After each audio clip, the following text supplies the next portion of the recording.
Czajnikowy.pl. Dobra herbata. Dzisiaj jesteśmy pod drzewem ginkgo biloby, czyli miłożębu japońskiego.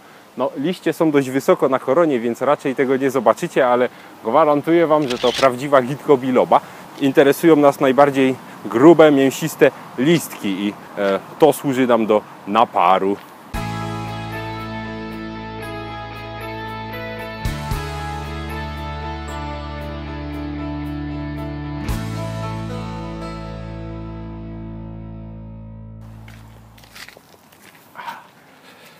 Miłożąb japoński, czyli ginkgo biloba, to pewnie nie wiecie, ale jedyne żyjące jak dotąd jeszcze drzewo nagonasienne, także można powiedzieć, że dość archaiczny gatunek.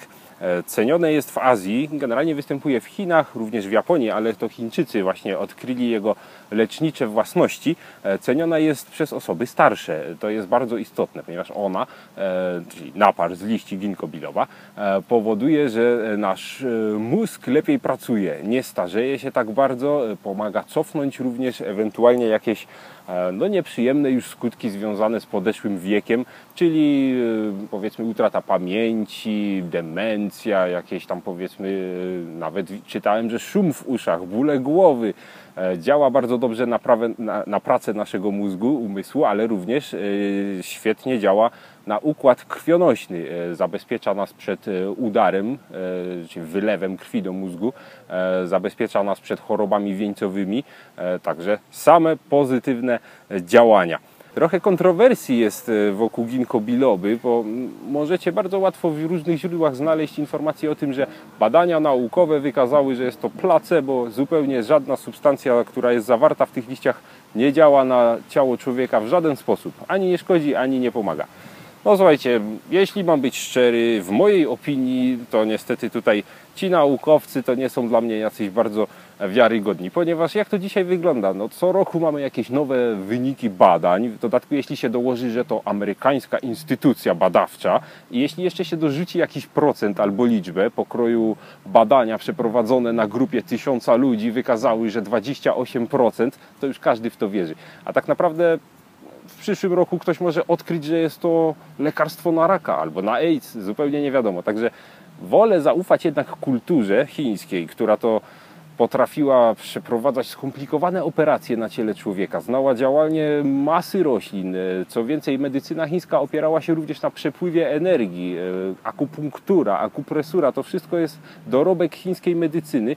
I to w czasach, w których w Europie jedynym sposobem leczenia wszelkich dolegliwości były pijawki, lewatywy i modły do świętego Erazma. Także moi drodzy, ja ufam jednak Chińczykom i moim zdaniem nie przekonają mnie jakieś tam powiedzmy znalezione w internecie wyniki badań, że to nie działa. Nawet jeśli nie działa, to ja w to wierzę, więc wtedy i tak zadziała. Tak czy inaczej ginkgo bilobę myślę, że z czystym sercem mogę polecić każdemu, bo na pewno nam nie zaszkodzi.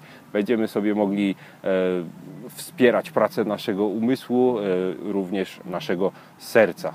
Myślę, że na starość będę pił w to wciąż. Zaparzymy sobie teraz ginkgo bilobę. Oczywiście nie te świeże listki, które mamy, tylko wysuszoną, już gotową, susz gotowy do naparu. No, bierzemy tego oczywiście ile kto lubi. Tutaj nie ma problemu, nie przeparzy się, nie zrobi się za mocne. Najwyżej to możemy zrobić za słabe. No. Weźmiemy sobie powiedzmy taką stołową łyżkę, może ciut więcej, żeby był wyraźny smak. W smaku nie jest to jakoś szczególnie fajne, no ale są to listki z drzewa, więc tu nie spodziewajmy się jakichś bogatych bukietów smakowych. Zalewamy to wrzątkiem i parzymy około 5 do 8 minut, może można chwilkę dłużej.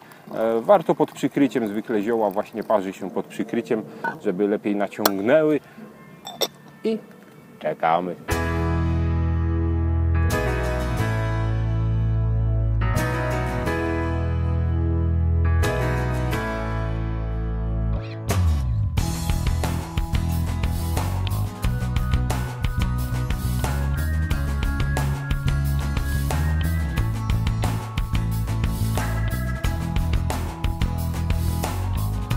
I zaparzona ginkgo biloba ma bardzo charakterystyczny smak, intensywnie zielny, przypomina mi odrobinkę taki rumianek bez zapachu charakterystycznego rumianku. taka nuta, no nie wiem, musielibyście powąchać sami. W każdym razie intensywny, zielny aromacik.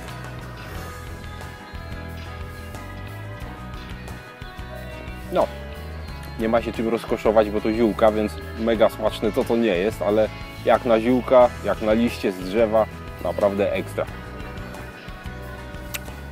Warto pić, jeśli nie dla smaku, to przynajmniej dla zdrowotnych działań. Poprawia pamięć, chroni nasze serce, dostarcza nam licznych składników, bardzo zdrowe, nie tylko dla osób starszych. Polecam serdecznie. To tyle, co w tym odcinku dla Was przygotowaliśmy. Mam nadzieję, że się podobało, że się przyda. Piszcie, co jeszcze chcielibyście zobaczyć. Zaglądajcie na naszą stronę czajnikowy.pl i do zobaczenia w kolejnym odcinku.